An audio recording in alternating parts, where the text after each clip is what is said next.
নমস্কার, সকলকে স্বাগত জানাই আমার চ্যানেল ইনভেস্ট উইথ নিশানে। আজকে বিশেষ একটি ভিডিও আপনাদের জন্য নিয়ে এসেছি। এই যুদ্ধ পরিস্থিতিতে এই ভিডিওটির প্রাসঙ্গিকতা আছে বলেই নিয়ে এসেছি। অনেকের কাছে এই সময় এই ধরনের ভিডিও বিরক্তিকর বা খারাপ লাগতে পারে, কিন্তু যারা বুঝবেন, যারা শিখতে চান, যারা নলেজ গ্যাদার করতে চান, তাদের ক্ষেত্রে এই ভিডিওটি আশা করি উপযোগী হয়ে উঠবে। আজকের বিষয়বস্তু যে আমরা দেখেছি যে মার্কেটে যখনই কারেকশন হয় বা কোনো স্টকে বিশেষ করে কারেকশন হয়, বিভিন্ন সময় বিভিন্ন প্রমোটার কিন্তু তাদের নিজেদের কোম্পানির শেয়ার নিজেরা বাই করেন। তারা এই আশায় বাই করেন বা এই বিশ্বাসের উপর বাই করেন, এবং সেই বিশ্বাসটা কিন্তু তার কোম্পানির উপর থাকে যে তার কোম্পানি আগামীতে ভালো পারফর্ম করবে এবং তাদের যে স্টক সেটা রিটার্ন আগামীতে জেনারেট করে দেবে। সেই উদ্দেশ্যেই কিন্তু তারা নিজেদের কোম্পানির শেয়ার নিজেরা বাই করে থাকে। সেরকমই কিছু কোম্পানি নিয়ে আলোচনা করব, যে কোম্পানির প্রমোটাররা বিগত কয়েকটা কোয়ার্টার ধরে নিজেদের স্টেক বাড়িয়ে চলছে, নিজেদের শেয়ার বাই করছে, এবং কিছু কোম্পানি রয়েছে লাস্ট কোয়ার্টারে নিজেদের স্টেক বাড়িয়েছে। আবার কিছু কোম্পানি রয়েছে গত দিন বা গত সপ্তাহে এই ভয়ঙ্কর ক্র্যাশের মধ্যেও কিন্তু নিজেদের স্টক নিজেরা বাই করে গেছেন। নিশ্চয়ই তাদের একটা ক্লিয়ার ভিশন রয়েছে যে তাদের কোম্পানি আগামীতে একটা রিকভারি দেখাবে এবং সেখান থেকে তারা রিটার্ন মোটামুটি জেনারেট করতে পারবে। আমরা বিগত দিনের ইতিহাস ঘাটলে পরে দেখবো এরকম ছোট বড় কারেকশন মার্কেটে অনেক রকম ভাবে কিন্তু এসছে, অনেক নিউজের কারণে এসছে, বিভিন্ন ঘটনার সাথে জড়িত হয়ে, যেমন করোনাকালে আমরা হিউজ কারেকশন মার্কেটে বা ফল দেখেছি। তার পরবর্তীতে কিন্তু আবার মার্কেট একটা ভি শেপের রিকভারি দেখা দিয়েছে। সেখান থেকে কিন্তু অনেকেই কিন্তু ভালো রকমের প্রফিট গ্র্যাব করেছেন।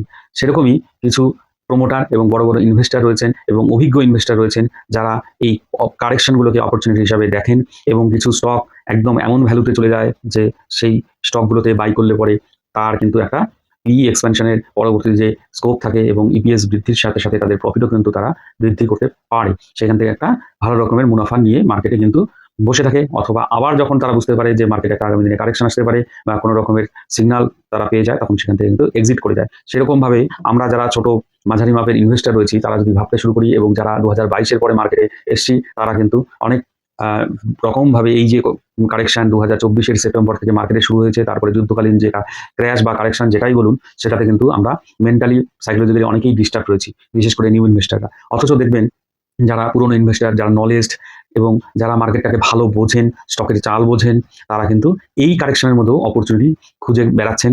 সেরকমই কিছু প্রমোটার অপরচুনিটি পেয়ে কিছু স্টকে কিন্তু রেগুলার বাই করে যাচ্ছে। সেই ধরনের কিছু স্টক নিয়ে আলোচনা করব। এখানে কোনো ধরনের বাই সেল হোল্ড রেকমেন্ডেশন হিসাবে নেবেন না। এই আলোচনায় আমি হয়তো কিছু উদাহরণ আপনাদের সামনে তুলে ধরবো এবং সেই উদাহরণকে আপনারা উদাহরণ হিসেবেই নিয়ে আপনারা আপনাদের স্টাডিটা করবেন। কারণ আপনাদের কষ্টে অর্জিত বা উপার্জিত পয়সা আপনারা ইনভেস্ট করবেন, এখানে যদি কোনো রকমের লস হয় তার দায় কিন্তু আপনাদের। সেই জন্য বলবো, এখান থেকে নলেজ নেবেন, শিখবেন, শুনবেন, বুঝবেন, ডিসিশন আপনি আপনার নলেজ এবং ক্যাপাবিলিটি অনুসারেই কিন্তু নেবেন। তো চলুন আজকে বিভিন্ন যে স্টকগুলো আছে সেগুলো নিয়ে একটু আলোচনা করে নেই। প্রথমে যে স্টকটিকে নিয়ে আলোচনা করব, সেই স্টকটার মধ্যে আমরা প্রত্যেকটা কোয়ার্টারে কিন্তু একটা বাইং দেখতে পাচ্ছি। সেই স্টকটি হচ্ছে গোদরেজ ইন্ডাস্ট্রিজ। এই গোদরেজ ইন্ডাস্ট্রিজ, আপনারা এই কোম্পানির সাথে সুপরিচিত, আশা করি আপনারা এই কোম্পানি সম্পর্কে ধারণা রাখেন। গোদরেজ ইন্ডাস্ট্রিজ কী ধরনের কাজ করে, কি করে না করে, এগুলো কিন্তু আপনারা আশা করি জানেন। এই কোম্পানিটি প্রোমোটার কিন্তু হচ্ছে গোদরেজ অ্যাগ্রোভেট লিমিটেড যে রয়েছে, গোদরেজ প্রপার্টিস লিমিটেড রয়েছে, এই যে কোম্পানিগুলো আছে তার কিন্তু এরা প্রোমোটার। এদের বিজনেস সেগমেন্ট যদি আমরা দেখি, কনজিউমার প্রোডাক্ট যেগুলো রয়েছে, যেমন হচ্ছে home care, air freshener, fabric care, personal care, shampoo, hair cooler, park অ্যাভিনিউর মতো ব্র্যান্ড, কামাসূত্রের মতো ব্র্যান্ড, এই যে জিনিসগুলো এরা কিন্তু তৈরি করে থাকে। তারপরে কেমিক্যালসের মধ্যে এদের ইনভলভমেন্ট রয়েছে, ফ্যাটি অ্যালকোহল, সারফেক্ট্যান্টস, গ্লিসারিন, বিভিন্ন রকমের ফ্যাটি অ্যাসিড, এছাড়াও রিয়েল এস্টেট এবং এগ্রিকালচার বিজনেসের সাথে কিন্তু এই কোম্পানিটা যুক্ত। এরা অ্যানিমেল ফিডস যে রয়েছে সেখান থেকেও কিন্তু রেভিনিউ ভালো রকম জেনারেট করে, যেহেতু গোদরেজ অ্যাগ্রোভেটের এরা প্রোমোটার বলা চলে। অ্যানিমেল ফিডস থেকেই অনেকটা কিন্তু 29% মতো এরা কিন্তু রেভিনিউ জেনারেট করে। তারপরে রয়েছে কেমিক্যাল এস্টেট, রিয়েল এস্টেট এবং প্রপার্টি হলো 19% মতো, এবং কেমিক্যালস থেকে 16% মতো এরা কিন্তু রেভিনিউ জেনারেট করে। এবার এদের যে মূল যে বিষয় যেটা আমি বললাম, ইনভেস্টার্সের দিকে যদি আমরা লক্ষ্য করি, আমরা দেখতে পারবো যে প্রোমোটার প্রত্যেক কোয়ার্টারে, যদি আমরা দেখি যে ডিসেম্বর 2024 সেখানে প্রোমোটার হোল্ডিং ছিল 65.73, তারপর মার্চ 25-এ সেটা গিয়ে হচ্ছে 69.65, জুনে 70.97%, তারপরে কিন্তু সেপ্টেম্বরে আবার দেখতে পেলাম 71.31%, ডিসেম্বরে গিয়ে কিন্তু 74.64%। আমি এই পাই চার্টের মধ্যে আপনাদেরকে একটু দেখানোর চেষ্টা করলাম। এই পাই চার্টগুলো স্ক্রিনশট নিয়ে রাখতে পারেন। কি ধরনের প্রমোটার হোল্ডিং কিন্তু প্রত্যেকটা কোয়ার্টারে আপনারা দেখতে পাচ্ছেন বাড়িয়ে যাচ্ছে। একদম আপনি লক্ষ্য করবেন জুন 2024 যে হোল্ডিংটা ছিল এদের, সেখান থেকে পরবর্তীতে কিন্তু প্রত্যেকটা কোয়ার্টারে প্রায় প্রমোটার হোল্ডিং কিন্তু বাড়িয়েছে। ডিসেম্বর 2024 কিছুটা কমিয়েছিল, তারপরে কিন্তু আবার কিন্তু ক্রমান্বয়ে কিন্তু বাড়িয়ে যাচ্ছে। একদম মার্চ 2025 টু ডিসেম্বর 2025 পর্যন্ত কন্টিনিউয়াসলি কিন্তু প্রমোটার তাদের হোল্ডিং কিন্তু বাড়িয়ে যাচ্ছে। এবং তার সাথে সাথে পাল্লা দিয়ে হোল্ডিং কারা কমাচ্ছে? পাবলিক, মানে রিটেলাররা। এটা কিন্তু লক্ষণীয় বিষয়। সুতরাং এই কোম্পানিটাকেও আপনারা একটু ওয়াচ লিস্টে রেখে দেখতে পারেন। এবং বলে রাখি, এই কোম্পানিটার কিন্তু অনেকটা কারেকশন হয়েছে। আপনারা যদি দেখেন প্রায় 40% মতো কিন্তু কারেকশন হয়েছিল অল টাইম হাই থেকে। অল টাইম হাই গিয়েছিল 1392, সেখান থেকে 800 টাকা পর্যন্ত এসেছিল এবং এখন একটা জায়গায় কিন্তু কয়েকদিন ধরে স্টেবল রয়েছে। সুতরাং এইটাকে ওয়াচ লিস্টে রেখে যদি কোনো সময় ট্রেন্ড রিভার্সাল কিছু সিগন্যাল পান, এখানে কিন্তু যদি টেকনিক্যালি বলেন কিন্তু ট্রেন্ড কিন্তু বিয়ারিশ রয়েছে, কিন্তু প্রোমোটারের যদি অ্যাক্টিভিটি দেখেন সেখানে কিন্তু আমরা দেখতে পাচ্ছি প্রোমোটার পুরোপুরি কনফিডেন্সের সহিত কিন্তু নিজেদের স্টেক বাড়িয়ে চলছে। প্রথম কোম্পানি হলো আমার Godrej industries limited. Second company একটা ভারতবর্ষের বড় লার্জেস্ট গ্রুপের কোম্পানি, যেটা আপনারা জানেন কোনো না কোনোভাবে অলিখিতভাবে হলো, কিন্তু এই কোম্পানির কিন্তু ইম্পর্টেন্স যদি ভারতবর্ষের বুকে আপনি ইনভেস্ট করে থাকেন, এই ধরনের প্রোমোটারকে বাদ দিয়ে কিন্তু ভাবা যায় না। সেই কোম্পানিটা হচ্ছে আদানি গ্রুপের কোম্পানি। আদানি গ্রুপের যত কোম্পানি রয়েছে তার মধ্যে এই কোম্পানিটার বিজনেস কিন্তু একদম খুব ভালো রকমের বিজনেস এবং ফান্ডামেন্টালি কিন্তু এই কোম্পানিটি স্ট্রং রয়েছে। এদের এই সাবসিডারি যে কোম্পানিটা, সেটা হচ্ছে Adani ports and special economic zone. এখন যুদ্ধ পরিস্থিতিতে বিভিন্ন রকম সমস্যার মধ্যে দিয়ে কিন্তু কোম্পানিটা যাচ্ছে। এই কোম্পানিটার কিন্তু প্রচুর পোর্টের বিজনেস। এদের প্রায় ডোমেস্টিক কিন্তু পোর্ট রয়েছে 4টা, না সরি 15টি, এবং ইন্টারন্যাশনাল পোর্ট রয়েছে 4টা। এর মধ্যে ভারতবর্ষের যে লার্জেস্ট যে কমার্শিয়াল পোর্ট সেটাও কিন্তু এদের মুন্দ্রা পোর্ট। এই কোম্পানিটার কিন্তু এই পোর্টের বিজনেস থেকে প্রচুর রেভিনিউ আসে। তাছাড়াও এরা কিন্তু লজিস্টিকের কাজ করে এবং বিভিন্নভাবে এরা কিন্তু এই বিজনেসটাকে করে থাকে। কারণ কি, এই যে পোর্টের ইকোসিস্টেমের সাথে যে ধরনের কাজগুলো হয় সেই কাজগুলোর সাথে কিন্তু এরা ভ্যালু চেইনের সাথে যুক্ত আছে। তো এই কোম্পানিটাও কিন্তু একটা ইম্পর্টেন্ট কোম্পানি। এটা অনেকদিন ধরে একটা জায়গায় কিন্তু একটা রেঞ্জের মধ্যে কিন্তু ট্রেড করছে। এবং যদি আমরা প্রোমোটারের কথা বলি, প্রোমোটারের বাইং এর কথা বলি, দেখবেন এরা এইখানেও কিন্তু প্রোমোটার তাদের কিন্তু হোল্ডিং কিন্তু বাড়িয়েছে। লাস্ট কোয়ার্টারে সেপ্টেম্বর যদি ধরি আমরা, 2025 সেপ্টেম্বর কোয়ার্টারে 65.89% মতো প্রোমোটার হোল্ডিং ছিল এবং ডিসেম্বর 2025 সেটা হয়েছে 68.02%। তার মানে কিন্তু প্রোমোটার প্রায় 2.5%-এর কাছাকাছি কিন্তু হোল্ডিং কিন্তু বাড়িয়েছে এবং কমিয়েছে। যারা কমানো তারাই কমিয়েছে, সেটা রিটেলার বা পাবলিক, তারা কমিয়েছে। কিছু ডিআইও কমিয়েছে, কিছু এফআইও কিন্তু কমিয়েছে, কিন্তু প্রোমোটার কিন্তু কনফিডেন্স দেখিয়েছে যে তাদের স্টেক বাড়ানোর যে কনফিডেন্সটা সেটা কিন্তু দেখিয়ে তারা কিন্তু বাই করেছে। এবার এই কোম্পানিটা কিন্তু স্টাডি করে দেখবে। এই কোম্পানিটা ইউনিক বিজনেস। আর এই কোম্পানিটা বড় একটি গ্রুপের কোম্পানি। আপনারা জানেন ভারতবর্ষের উন্নতি বা ভারতবর্ষের কোনো কিছু বড় বড় কাজ হলে পরে এই কোম্পানিটার কথা ইম্পর্টেন্স পায় গভর্নমেন্টের থেকে। সুতরাং এই কোম্পানিটা ওয়াচ লিস্টে রেখে দেখার মতো কিন্তু কোম্পানি। দুটো কোম্পানি নিয়ে আলোচনা করলাম, যেখানে কোয়ার্টারলি দেখলাম আমরা যে তাদের মধ্যে একটা প্রমোটার হোল্ডিং বাড়ার প্রবণতা বা প্রমোটার হোল্ডিং বাড়িয়েছে। এরপর যে কোম্পানিগুলো নিয়ে আলোচনা করবো সেগুলো ভেরি রিসেন্ট। এই কোম্পানিগুলো আপনারা দেখবেন যে এরা কিন্তু তাদের হোল্ডিং বাড়িয়েছে। সেরকমই একটি কোম্পানি নিয়ে আলোচনা করব এখন আপনাদের সামনে, সেটি হচ্ছে মহারাষ্ট্র সিমলেস লিমিটেড। এইটাই কি 1988 সালের পুরনো কোম্পানি। এরা ম্যানুফ্যাকচার করে সিমলেস পাইপস অ্যান্ড টিউবস, ওই যে ঝালাই করে লাগিয়ে দেওয়া হয় এরকম কিছু স্টিল পাইপ এরা তৈরি করে। এছাড়া আপনারা দেখবেন এদের কিছু পাইপ আছে যেগুলো হলো ইলেকট্রিক রেজিস্ট্যান্স ওয়েল্ডেড পাইপ। এই ধরনের পাইপ কিন্তু এরা তৈরি করে থাকে। এটা একটা ডিপি জিন্দাল গ্রুপের কোম্পানি। এরা মেনলি হচ্ছে coated pipe, seamless pipe, electrical resistance welding pipes, এইসবই এরা কিন্তু তৈরি করে। এরা মার্কেট শেয়ারের দিক থেকে যদি দেখা যায় 55%-এর মতো এই সিমলেস পাইপের সেগমেন্ট থেকেই রেভিনিউটা জেনারেট করে। এবার এদের যে পাইপগুলো আছে সেগুলো কিন্তু বিভিন্ন ক্ষেত্রে ব্যবহার হয়, যেমন এগ্রিকালচারের ক্ষেত্রে, ফার্টিলাইজার কোম্পানিরা কেনে এদের কাছ থেকে, অটোমেটিভ, হ্যাঁ, বিভিন্ন কেমিক্যাল কোম্পানি এবং ড্রিঙ্কিং ওয়াটার কোম্পানি, ইরিগেশন যে কোম্পানিগুলো আছে তারা এদের কাছ থেকে কিন্তু এই ধরনের পাইপগুলো কিনে কাজ করে। এই কোম্পানিটা একটা জিরো ডেপ্ট কোম্পানি। এর যদি কোম্পানির পি দেখি 9 এবং ইন্ডাস্ট্রি পি কিন্তু 33, সেই জায়গা থেকে কিন্তু পি যদি খালি দেখি সেই জায়গায় কিন্তু ভালো একটা কারেকশনের মধ্যে দিয়ে যেহেতু কোম্পানিটা গেছে, তার জন্য কিন্তু পিটা অনেকটা নেমে গেছে। এছাড়াও এই কোম্পানিটা একটা 7,500 কোটি টাকার মতো কোম্পানি। এর যে অল টাইম হাই ছিল সেটার থেকে অনেকটা নিচে কিন্তু নেমেছে। এর অল টাইম 774, সেখান থেকে কিন্তু এখন যে প্রাইসে ট্রেড করছে অনেকটা নিচে কিন্তু আছে। এবং এর বুক ভ্যালু যদি দেখেন 490 টাকা, এর কাছাকাছি কিন্তু ট্রেড করছে এবং যথেষ্ট ইপিএস ভালো রয়েছে, 60%-এর ওপরে ইপিএস, ভালো ইপিএস রয়েছে। এবং সেলস গ্রোথের দিক থেকে যদি লাস্ট ইয়ার দেখি একটু সমস্যা আছে, কিন্তু প্রফিট গ্রোথ কিন্তু ভালো রকমের আছে। এই জিনিসগুলো একটু দেখার রয়েছে। এবং যেটা মূল বিষয় যে কোম্পানি কিন্তু প্রোমোটার কিন্তু লাস্ট কোয়ার্টারে তো হোল্ডিং 0.76% মতো বাড়িয়েছে, সেটা যেরকম বাড়িয়েছে, কিন্তু লাস্ট উইকে ভেরি রিসেন্টলি এই বৃহস্পতি শুক্রবারের দিকে এরা এই প্রোমোটার কিন্তু আরও কিছু বাই করেছে, বিভিন্ন যে ওদের এই ট্রাস্টের মাধ্যমে বাই করেছে।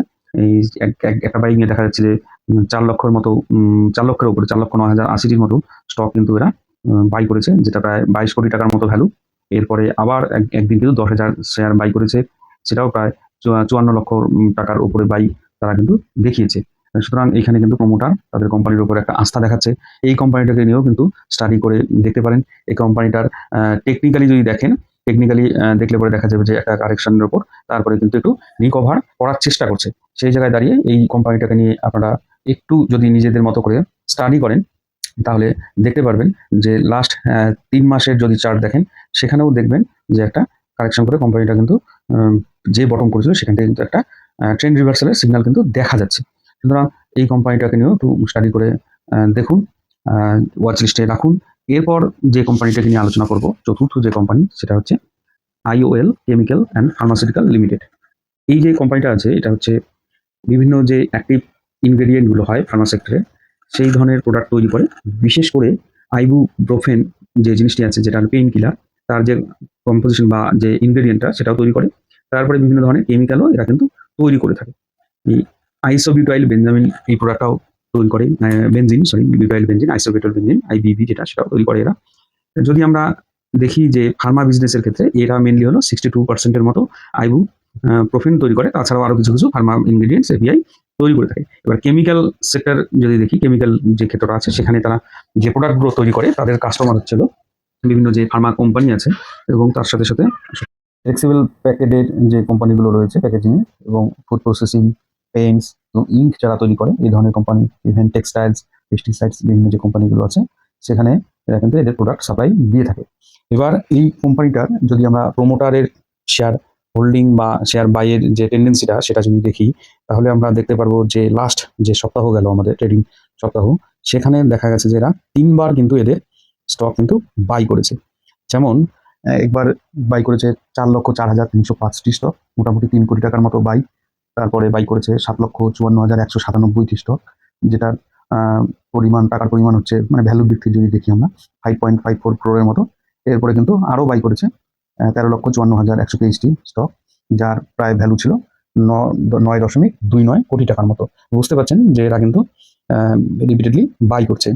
এবং এই কোম্পানিটার যদি পি রেশিও দেখেন, পি রেশিও দেখতে গেলে পরে এখানে কিন্তু ইন্ডাস্ট্রি পি রয়েছে 27, আর এই কোম্পানির পি রয়েছে 17.5। মানে এইসব ক্ষেত্রগুলো কিন্তু ঠিকই রয়েছে। এবং যেহেতু প্রোমোটার বাই করছে, সেই কথাটার উপর বেস করে এই কোম্পানিটাকে নিয়ে আলোচনা আমি আপনাদের সামনে রাখলাম। এবার আপনারা আপনাদের মতো করে একটু স্টাডি করে দেখবেন। এর আগে যে কোয়ার্টারগুলো গেছে সেখানে কিন্তু সেরকম বাই দেখা যায়নি, কিন্তু লাস্ট উইকে কিন্তু এখানে কিন্তু আমরা একটা বাইং দেখতে পেলাম। সুতরাং এই কোম্পানিটাকেও রেডারে রেখে দেখবেন। খুব বড় কোম্পানি নয়, একদম ছোট মাপের একটা কোম্পানি, কারণ কি এর মার্কেট ক্যাপ হচ্ছে 2,180 কোটি টাকার মতো। সুতরাং এই কোম্পানিটাকে রেডারে রাখুন। এর যে হাই হয়েছিল 127 টাকা, সেখান থেকে কিন্তু অনেকটা কারেক্টেড হয়েছে, এবং সেখান থেকে আবার একটু এর কিন্তু দেখা যাচ্ছে যে প্রাইসে চেঞ্জেস কিন্তু আমরা দেখতে পাচ্ছি। সুতরাং এটাও একটা কোম্পানি যেটা নিয়ে আপনাদের সামনে আলোচনা তুলে ধরলাম। এরপর যে কোম্পানিটা নিয়ে আলোচনা করব সেটি হচ্ছে IRB ইনফ্রাস্ট্রাকচার ডেভেলপমেন্ট লিমিটেড। এই কোম্পানিটা সম্পর্কে আপনারা অনেকেই অবগত, কারণ কি অতীতে এই কোম্পানিটার মধ্যে কিন্তু আমরা একটা ভালো রকমের প্রফিট অনেকেই কিন্তু করেছি। কারণ কি এই কোম্পানিটা একটা প্রফিট জেনারেট করে দেওয়ার পরে তারপরে কিন্তু কোম্পানির মধ্যে হিউজ রকমের একটা কারেকশন কিন্তু আমরা দেখেছি অতীতে। বলতে 2025-এ কিন্তু মানে ভালো রকমের একটা কারেকশন এই কোম্পানিটা দেখিয়েছে। 52 উইক লো কিন্তু যেটা আছে সেটার কাছাকাছি কিন্তু এখন কিন্তু কোম্পানিটাকে আমরা ট্রেড করতে দেখছি। এই কোম্পানিটা যদি আমরা আলোচনা করি যে কী ধরনের কাজ করে, এটা মেনলি হচ্ছে infrastructure development and construction company বলা চলে। রোডস এবং যে হাইওয়েজ আছে সেইখানে এই কোম্পানিটা কাজ করে।